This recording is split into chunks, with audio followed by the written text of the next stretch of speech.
Ito pong si Alan Peter Cayetano ay tila nag-meltdown at tinawag na tuta ni Senator Ping Lacson itong si Senator Erwin Tulfo at tinawag na tuta itong si Senator Rapi Tulfo at itong si Senator itong si Tito Sen at itong si Senator Ping Lacson ng Malacanang daw po mga kababayan. So ito, pakinggan po natin. Ito nga po yung sinasabi ko sa inyo na si Alan Peter Cayetano hindi po talaga marunong tumanggap ng pagkatalo. Talunan na siya pero ipinipilit niya pa rin mga kababayan na hindi siya talo kahit obvious naman yung kanyang pagkatalo. Dito si Senator Tito Sotto and Senator Rafi Tulfo, at least sila tuta ng Malacanang.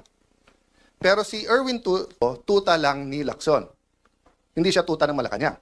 Eh ikaw, Senator Alan Peter Cayetano, bakit hindi mo maamin? Natuta ka ni Sara Duterte.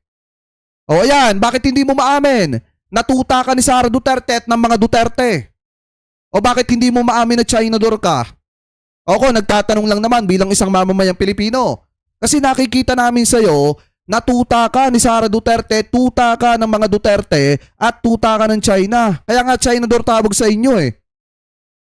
O kailang ba pwedeng tumawag ng tuta ni ganito, ni ganyan? Eh kami mga mamamayang Pilipino, hindi ka ba namin pwedeng tawagin na tuta ng China? Kaya Chinador ka? Di ba mga kababayan, hindi ka ba namin pwedeng tawagin na tuta ni Sara Duterte? Na kaya hamit na hamit ka maging Senate President ay para protektahan yung impeachment ni Sara? Diba? Yan ang mahirap mga kababayan. Masama magsalita nang hindi maganda kung babalik lang din sa'yo yan. Diba? Kasi nga may hawak sa kanya si Senator Lacson. Kung sasabihin mong tuta, ano si Senator Lacson? Hindi na po tuta si Senator Lacson, aso na po siya. Matagal na po matagal na eh. Kaya alam ko sa grupo nila ang pinakamatalino, si Lito Lapid. Oh, kasi si Lito, parang kasama nyo na ako, pero wag nyo nang asahan, umupak pa ako sa Tulfo. Oh. Pero, hindi kay Erwin at hindi kay Rafi. Doon ako kay Ben magsusumbong kasi si Ben walang kontrata sa gobyerno. Pero si Erwin at si Rafi, paano ko rerespetuhin ko? Paano ko rerespetuhin? Eh, di ba, alam ko kung sino kayo, anong ginagawa nyo. Ang point ko lang, you have to start with truth. You have to start with repentance. Then the reforms, the revival will come in. We have to deal with our political reality. Yan ang problema kay Alan Peter Cayetano. Ginagamit ang salita ng Diyos pero bastos ang bibig. Di ba? Yan ang problema. Ginagamit mo salita ng Diyos pero bastos naman yung bibig mo. Hindi ka talaga papanigan ng langit. Talagang kahit saang laban, ang ending, talunan ka pa rin. Senator Alan Peter Cayetano, pasensya na. Pero bilang isang mamamayang Pilipino, yun ang nakikita namin sa'yo. Kahit anong laban ng pasukan mo, pag ginagamit mo sa kaplastikan yung salita ng Diyos, ang ending niyan, talo ka pa rin. And political system. So, like ako, di ba? I mean, kayo ang staff ko, so alam nyo, I haven't coordinated with both Malacanang and with the VP, with opposition administration. I can talk anytime. I have had meetings, not with the VP, with the executive side, to try to bridge everything. Pero, meron mga no compromise, which is our integrity. Di ba? So, which goes to the third part, which is strategy versus tactics. No? So, Biruin nyo mga kababayan, yung bulldog makukulong na. Yung pitbull pala makukulong na. Tapos itong stray dog mga kababayan, tahol pa rin ang tahol. Hindi matanggap ang pagkatalo mga kababayan. the bigger picture is strategy. So for example, no, let me just talk about two things sa strategy because we really have to talk about identity, you know, where God is leading us, how do we refuel ourselves pag tingin natin pagod na tayo, di ba? So for example, no, ang strategy natin from the start, simple lang. Kunin ang majority, kunin ang Senate presidency, gawin yung tama. Ganun lang. Kaso ang problema, ito mga kababayan ang sabi niya, ang strategy po niya, kunin yung Senate presidency at gawin yung tama. Pero mga kababayan, tama ba yung pinagagagawa niya sa Senado? Okay na lang ang tatanungin ko, tama ba na mag-aksaya ka sa loob ng 28 days mga kababayan ng 700 million pesos? Tama pa ba yan? Pera ng taong bayan, inaksaya mo? Diba? Halos mahigit kalahating bilyon. Yung inaksaya mo, Senator Alan Peter Cayetano, sa loob ng 28 days lang. Tama pa ba yan? Ako nagtatanong lang ako mga kababayan kasi para sa akin, mukhang hindi na po tama yan. At wala naman naging tama sa mga nangyari nung siya ang naging Senate President. Puro kapalpakan, puro gulo at kahihiyan ang dinanas ng Senado. Ang simple, gawin yung tama. Ano yung tatlong tama? Una, anong truth na naitatago? Paano natin ilalabas in a systematic, at that time, corporate way, na hindi naman mayayanig ang Pilipinas, pero mayayanig ang mga korap? Okay, two, how do we solve problems in education, in health, na totoo? Kasi like sa education, ang dami-daming, magaganda lahat ng bills na yan. Pero mark my word, until we deal with K-12, ang mga bata, half day lang ngayon eh. Diba? So pag hindi mo binawasan ng 1 or 2 years o hindi mo pinondohan, there's only 2 ways to solve Philippine education. Buhusan mo ng pera para yung K-12 ay fully funded at bumalik sa 7 to 3 p.m. or 7 a.m. or 8 to 4, whole day ang bata na equip lahat, or bawasan mo muna ng 2 years habang inaayos mo. Lahat ng iba doon are in between window dressing and building new rooms. Meaning, building new rooms, magagandang programa. Ang problema, hindi mo inayos yung pundasyon. Diba? Ganon din po sa health natin. If you look at the amount of money out of expense sa gamot, if you look at our approval systems, if you look at PhilHealth, etc., kawawa talagang mahirap sa ating bansa. Kawawa talaga. Diba? So, strategy... Bakit hindi mo tinrabaho yan? Eto, tanong ko mga kababayan, naging Senate President siya, bakit hindi niya tinrabaho yan? O bakit hindi yan yung inuna niya kaysa protektahan niya si Bato de la Rosa? Diba? Bakit hindi agad siya mga kababayan tawag dito, nagtrabaho para umusad ang Senado. Para magawa sana yung mga gusto niya mangyari na yan. Ang problema, mas inuna niyang protektahan yung mga kaalyado niya, mas inuna niyang mag-livestream sa Facebook kaysa magtrabaho sa Senado. So ano strategy ng kabila? Palabasin ng manggulo. Sila nagpapasok sa NBI. Sila nagsabi sa NBI, full battle gear kayo doon. Sila hindi naglagay ng membro. Sila ang hindi nagpakusad sa bills natin. Authorized naman sila na mag-BICAM, etc. Diba? Sila yung nananakot sa kapwa natin membro na lumipat kayo, kung hindi makukulong kayo. Sila ang meeting ng meeting sa Malacanang, pero pinapalabas nila, tayo unproductive, tayo magulo. Yun ang strategy nila. Ba't tayo papasok sa strategy? In one sense, kailangan mo sagutin yung issue. So like yesterday, pinaalala sa akin nung ating comms, stick to the issue tayo, which is truth. Diba? Na hindi tapos ang laban. Pero ayoko rin naman isipin ng tao, winaldas ko 700 million. Nisin ko, may discretionary fund na pwede bilhin ng Senate President. Maraming previous Senate Presidents, tens or hundreds of millions kinuha. Nisin ko, hindi ako kumuha doon. Tapos sasabihin nila, 700 million. Bakit nga ba mga kababayan sinasabi na nakapag-aksaya ng 700 million pesos etong si Alan Peter Cayetano? Kasi nga mga kababayan, kung titingnan nyo po, sa loob ng 28 days mga kababayan, o kahit sabihin natin, na tanggalin na natin yung mga araw na hindi sila pumasok pero dire-diretso yung proseso o pag-usad ng Senado sa kawalan. Doon pa lang mga kababayan, bawat pagbubukas ng Senado, talagang kumakain po yan ng 25 million kada araw. At yung mga panahon mga kababayan na hindi sila nagpakita sa sesyon, talagang sobrang dami ang nasasayang na pera ng mga kababayang Pilipino po natin. At yun ang hindi alam ni Senator Alan Peter Cayetano na sakada hindi sila sumisipot o hindi sila pumapasok pero bukas ang Senado, araw-araw nag-aaksaya sila ng 25 million pesos. At kung susumahin yon mga kababayan, aabot talaga na ipagpalagay na natin, aabot talaga ng nasa 650 million pesos. Kung titingnan nyo, di ba ang ginawa ng kwenta ay nasa 28 days. At kung susumahin po natin, naaabot talaga yan mga kababayan ng 700 million pesos yung inaksaya niya. Ginastos ko? Hindi naman kasi sinasabing ginastos niya eh. Ang sinasabi yung sinayang niya dahil po sa mga kapalpakan at kaguluhan na pinaggagawa niya sa Senado. Tapos wala. Unang-una, magaling sa division si Senator Lacson for 2 reasons. Dinivide lang yung 700 by 28 days kasi 25 million or minultiply lang 28. Pero mahina talaga siya sa math. Bakit? Because 12 is not 13. Pangalawa, akala ko ba sabi nyo tanggal ako nung June 3? O ilan araw ang May 11 hanggang June 3? Paano naging 28? Diba? So makikita mo talaga na mahuhuli sa bibig ang isda. Pero bakit nga nanggugulo si Senator Lacson? So on one hand, stick tayo to the issue. On the other hand, there are some issues, tactical issues, Ah, na kailangan mo sagutin kasi kung hindi, masisira main message mo. So kung ang main message natin is good governance, tapos akala ng tao may anomalya sa 700 million. So sabi niya, isipin mo, walang productivity. O bakit ngayon break eh? Everyday ngayon, 25 million. So kung ngayon sasabihin ko, ang grupo ni Lacson at ni Gatchalian, 25 million today, walang nagawa. Tomorrow, 50 million, walang nagawa. O sa Monday, kung 5 araw na, 125 million, walang, naka-break tayo eh. Meron pre-trial eh. 'Di ba? So wag natin lokohin ang tao.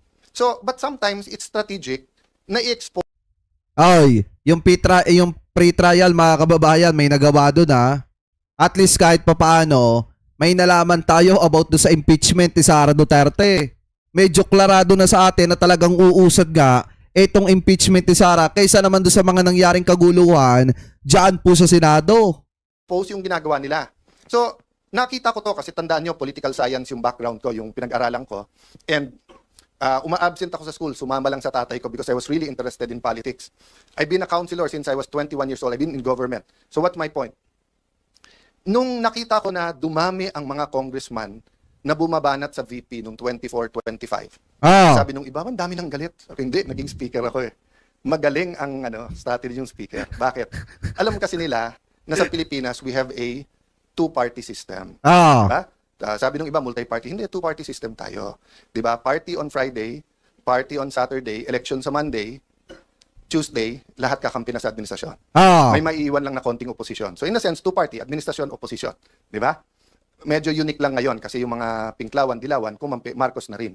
Dahil ayaw kay VP Sara. So ang nangyayari ngayon, Ah, 'di ba maliwanag tuta ka talaga ni Sara? they claim to be the Maliwanag. opposition, but the opposition oppose. They're actually co-administering. Diba? So, what's my point there? Ang galing ng ginawa nila. Kasi pagka yung congressman hindi nagsalita ng mabigat versus VP Sara, alam nilang pagpalapit na or bumango, kakampi din nila o dalawa kakampi. So, ang ginawa nila, binitawan, sinusuportahan, ginalit, or whatever. No, I'm not saying hindi conviction ng iba sa Quadcom, etc. I'm point, it was a systematic attack. So that nga, hindi na sila, so that point of no return na. Na kung ikaw man si VP Sara, paano mo pang kakausapin yung mga yon? Inupakan ka na ng ganon. Di ba? So ganun din ang ginawa nila ngayon sa Senado. Pag upo ko, tumitingin din sila kasi katulad, alam niyo naman si 14, di ba?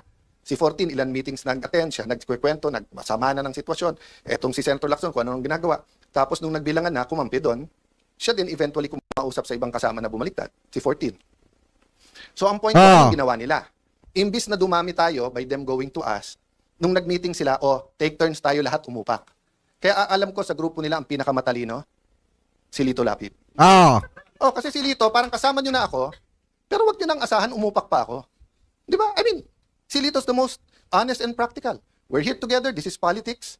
Pero wag na tayong gumawa ng imbento tungkol sa kasama natin. Pero sila, nag-take turn sila. Liberal, kayo naman. Rafi Tulfo, ikaw naman. But makikita mo yung diferensya nila eh. ah, Sabi ni Rafi Tulfo, hindi daw sila Malacanang. In other words, hindi sila tuta. Okay. But doon mo makikita yung graduated din experience. Bakit? Kasi si Senator Tito Soto and Senator Rafi Tulfo, at least sila tuta ng Malacanang. ah, yan Pero na. si Erwin Tulfo, tuta lang ni Lacson. Hindi siya tuta ng Malacanang. 'Di ba? Kasi nga may hawak sa kanya si Senator Lacson na alam sa kanya. Yung sinabi niya na may tatlong kumausap na wag pumirma. Unang-una, yung dalawa kakampi na nila. Pangalawa, yung kakampi lang isa, nagsabi kay nakwento din sa akin yon. Sinabi kay Erwin, kami ang ginaganito ngayon. Ito ang hawak sa'yo. 1, 2, 3, 4, 5. Isang araw, ikaw gaganon. Kaya nung una, hindi rin pumirma si Erwin. So, yun ang mahirap sa Senado. 24 lang kami. Ah.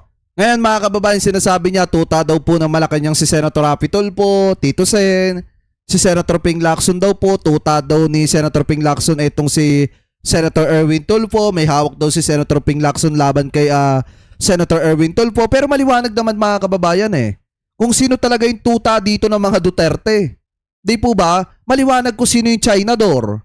Maliwanag kung sino yung talagang tuta ni Sara Duterte na kaya atat maging Senate President ay para protektahan yung kanyang amo na ma-convict dahil sa tibay ng ebidensya.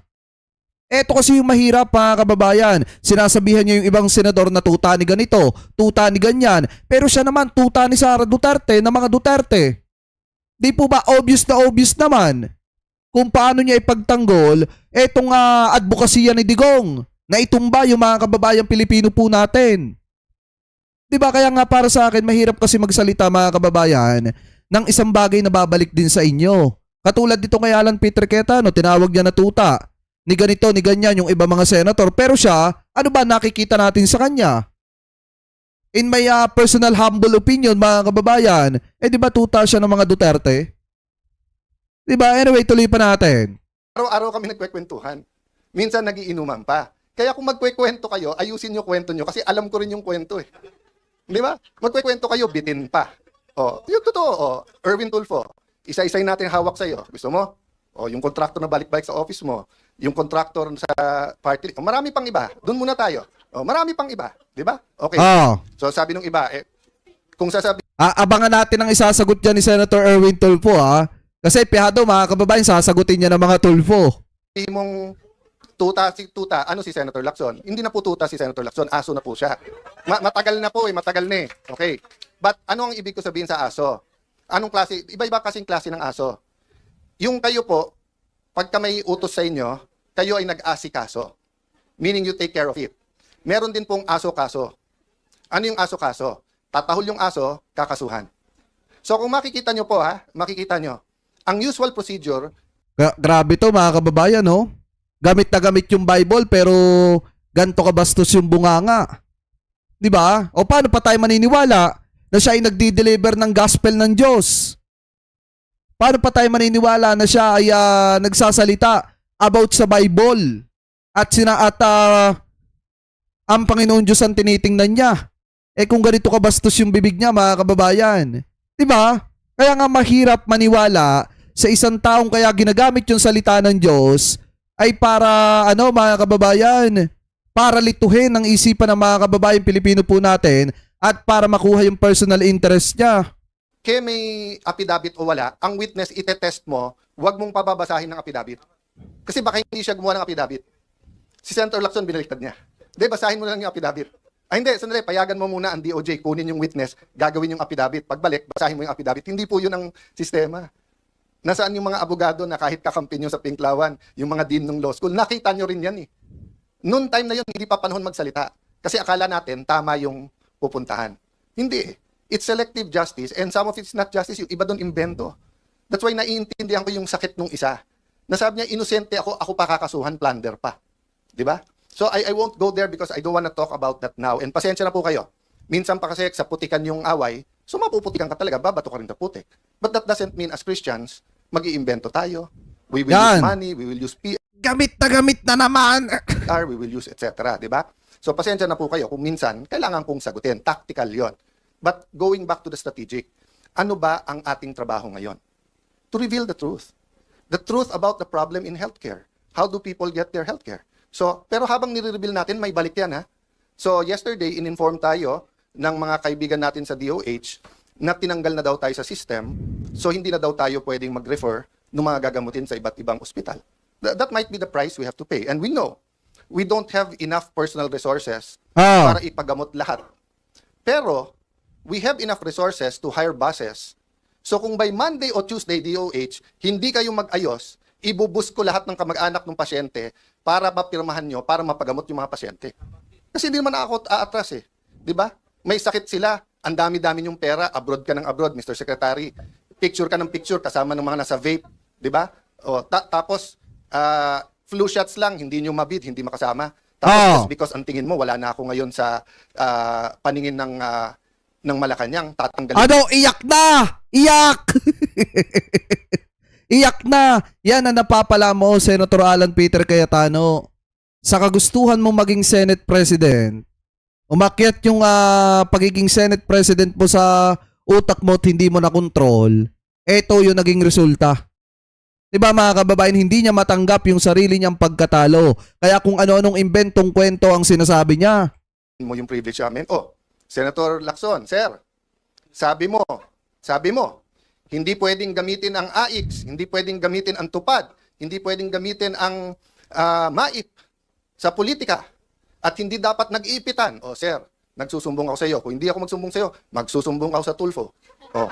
Pero hindi kay Erwin at hindi kay Rafi. Doon ako kay Ben magsusumbong kasi si Ben walang kontrata sa gobyerno. 'Di ba? Walang tinatago walang 'di ba? I'm not close to Mon Tulfo. I'm one of his punching bags even during the time of Duterte time. Pero si Mon wala rin kontrata sa gobyerno sa pag-alam ko. So I respect him. Even if he's not in favor of what I'm doing, kahit tinitira niya ako. I also respect Ben, nakikita-kita ko, 'di ba? Pero si Erwin at si Rafi, paano ko rerespetuhin ko? Paano ko rerespetuhin? 'Di ba? Alam ko kung sino kayo, anong ginagawa niyo, alam ko kung anong hawak sa inyo. Tapos araw-arawin niyo ako sa media. Ay nako, lalo ka ulit bukas. Mas lalo ka bukas pagka na-interview yung magkapatid na Tulfo. Kaya daw sasagutin ka, Senator Alan Peter Cayetano noon. At baka nga mamaya, pag sinagot ka man ng mga Tulfo, mag-live ka na naman. Alam mo, ganito lang yan mga kababayan Senator Alan Peter Cayetano, much better na dapat mong gawin, magtrabaho ka na. Ang tagal mo nang hindi nagtatrabaho bilang senador. Yung mga kasama mo, naka-move on na, nagtatrabaho na. Ikaw na lang ang hindi. Sayang naman yung ipinapasahod sa'yo ng taong bayan. Magdebate tayo, sabihin niyo yung topic, yung debate ng katotohanan, debate ng flood control, debate ng contractor, di ba? Huwag tayo magdebate ng kung ano-anong gusto niyong topic na nililihis niyo lang sa mga nangyayari. So again, mga kasama, tama yung narinig niyo, inuumpisahan na kami. Actually, to be fair for a long time, Senator Amy and Senator Bongo, pinagtatanggalan din ng mga pondo. So, sabi nila, daan-daan bilyon ang para sa ayuda at hindi to pwedeng gamitin sa pagpapabango, which is not true also. Nung nagkaroon ng oil crisis, nung Israel, open na silang may picture, may pangalan sa pagdidistribute Pero okay lang kasi at least nakukuha ng tao. So, don't get me wrong As long as yung mga pasyente na asikaso, it doesn't have to pass through my office. Hindi, bawal naman talaga mga kababayan yon. Para sa akin, bawal talaga yon. Kaya nga meron tayong anti-EPAL 'Di ba? Saan ka ba naman mamimigay ka ng ayuda, pera ng taong bayan 'yan. Pero ang nakalagay mukha mo. Kaya tama lang 'yon kung totoo man itong sinasabi ni Cayetano, tama lang yung ginawa ng gobyerno na tanggalan po sila ng pondo. Kasi masyadong nagagamit po nila na pampabango sa taong bayan. Malayo pa yung eleksyon, pero gamit na yung pera ng taong bayan para makakuha ng boto. Itong mga politikong abusadong ito. Ang problema, pumunta sa opisina nila, sila nagsasabi, pumunta ka sa congressman, senador. Pagpunta naman nila sa congressman, senador, ay dito sa congressman na to kasi kakampi ng Malacanang. Dito kakampi, di ba? So, let me address myself to Senator Win because paulit-ulit siya nung siya ang chairman ng Committee on Finance. Sabi niya, walang politika sa pondo to. And I believe him. When he was chairman of Finance, sabi niya, walang politika, pare-pareho to.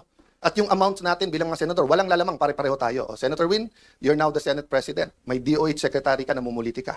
The ball is in your hands, di ba? Pero papayag ba tayo? Sa atin, ano ba ang isang weekend?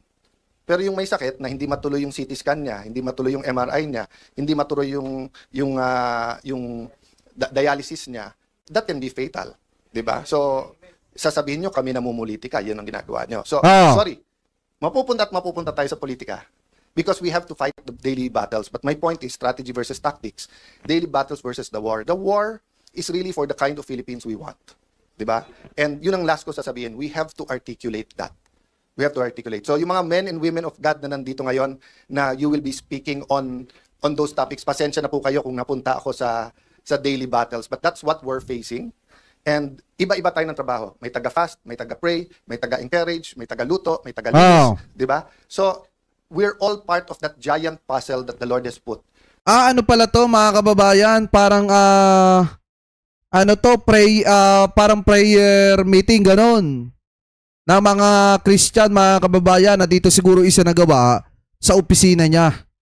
Na kung saan dapat ang pinag-uusapan salita ng Diyos napunta sa pang-aalipusta ni Alan Peter Cayetano at pagtawag ng tuta sa kanyang mga kasamahang senador. Yan yung nangyari dito sa prayer meeting nila. But as long as we said, Lord, use me, Lord, send me, I think we'll be okay. So sa lahat na nagpe-pray for us, lahat ng nagtatrabaho for us, guys, kayo yung inner core. So don't lose faith. Some of you didn't sign up for this, but even if you didn't sign up for it, you had in your mind the kind of Philippines you want. So, 'di ba yung balik tayo doon sa na Lord, save mo ako. Pinadalang kita ng helicopter, di ba? So, in your mind, you probably had a different way. Di ba? So, kung tingin yung education yung problem, you're probably drafting a super good bill on education. Di ba? Oh. Or if you're talking about local government, baka nakadikit kayo sa pinakamagagaling na local government sa Metro Manila, dumikit kayo sa Taguig, sa Pasig, sa Manila, sa Quezon, whatever, di ba? Dumikit kayo sa Cebu, dumikit kayo sa Davao, sa Peace and Order, and you think that's the way. But his ways and his thoughts are not ours, eh. Di ba? In the same way, let's not say na yung ginagawa natin, yun ang way ni Lord. Hindi. Tuloy-tuloy tayong nagdi-discern. But guys, ang point ko po, kung kayo'y nagdadasal for a new Philippines, a renewed Philippines, kayo nagdadasal for revival, it's here. It's here. So let's not only let's do more. Let's not only do more or work harder, let's work more intelligently. And wag natin pagpilitan ang ways natin. Day by day to. Every day pagtulog, Lord, thank you, wala pa kaming kaso. Thank you, Lord, may AX pa kami, wala lang MAIP. Thank you, Lord, nabuhay pa kami. Paggising sa umaga, ganun din. Di ba? That's what walking by faith means. Hindi mo kita, Grabe, no? pero alam mong dadating. Hindi natin nakikita yung klase ng Pilipinas na gusto natin. Pero sabi ng Panginoon, for I know the plans I have for you, plans to prosper you, not to harm you, plans to give you hope in a future. Good afternoon, everyone. O yun, no? Di ba yung prayer meeting nila, mga kababayan, nauwi sa politika? Ganun katindi, mga kababayan, itong si Alan Peter Cayetano. Nakakalungkot lang kasi yung salita kasi ng Diyos gamit na gamit po sa pamumulitika ni Alan Peter Cayetano. Biruin mo, nagtuturo ka ng Biblia. Nagbabasa ka ng Biblia pero yung bunganga mo, bastos pagdating sa mga kasamahan mong senador. Porket hindi ka lang kinatigan ng pagkakataon at natalo ka sa posisyong inaasam-asam mo. Napatalsi ka ng maaga. Ngayon, ito nga yung isang patunay na nagsinungaling si Alan Peter Cayetano nung sinabi niya, mga kababayan, na tinatanggap niya na ang kanyang pagkatalo. Kasi ang totoo, hindi naman talaga niya tinanggap. Hindi niya talaga tinanggap dahil kung tinanggap niya, hindi siya magsasalita ng hindi maganda laban sa mga kasamahan niyang senador. Kasi nga, tinanggap niya na yung pagkatalo niya. Kaso ang problema, saglip na tanggapin niya, naging bitter pa siya at ginamit niya ang salita ng Diyos para laitin yung mga kasamahan niyang senador. So kayo, mga kababayan, kung kayo po ang tatanungin, ano po masasabi niyo hinggil po sa usapin po na yan? Comment below na lamang po kung ano po ang comment at opinion po ninyo hinggil po dyan.